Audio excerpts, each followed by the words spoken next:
Ayun, okay mga bossing. Well, last week ay may pinost na, di ba, may video tayo nakaraan dyan.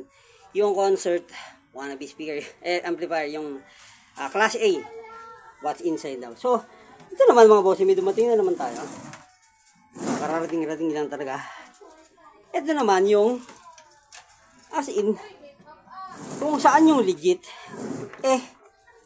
doble yung pagka-legit. Well, any mga first gen concert amplifiers. Ito yung mga nung hindi pa sila Samony. Yung direct pa, yung gumagawa niyan, China, in which nasa supervision ng concert sa Denmark. Yung factory sa China. So, ito yung original na concert.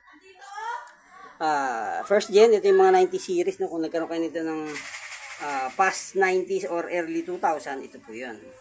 So makikita nyo, iba yung brown board siya. Makikita nyo, no? Hindi lang basta brown, makita nyo din yung kaibahan ng pesa. So meron siyang tig-apat na transistor sa isang channel niya, ano po. And then kita nyo yung capacitor nito, 50 volts. At hindi makita yung microfarad kung ilan.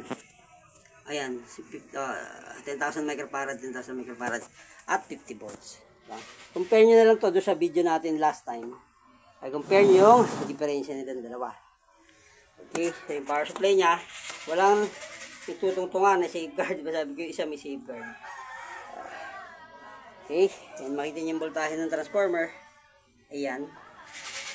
At sa likod niya, ayan. Ito pa yung walang yung hindi pa si Samony. Kasi mas bago na rito, yung nakalagay na Samony Enterprises na. Pero ito yung sure ka na legit. Okay mga bossing, kadarating lang nito, fresh from hakot.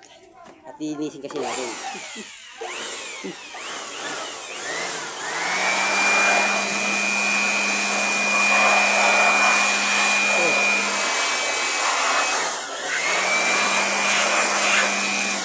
May mga parasin na speaker siya na dapat ito. Isa nasa loob pa. Anyway, mamaya na natin check ito kung original o Class A. Pero siguro magkasama ito ng binili. Maaring original din. Ano mga bossing? Ayan. Actually, minsan sa physical aspect hindi nyo malalaman. No? Depende na lang sa inyo kung talaga nagkaroon kayo dito noon. Kasi nagkaroon din tayo nyan. Okay, yes mo na mga bossing. Ipangagawin natin. Let's go.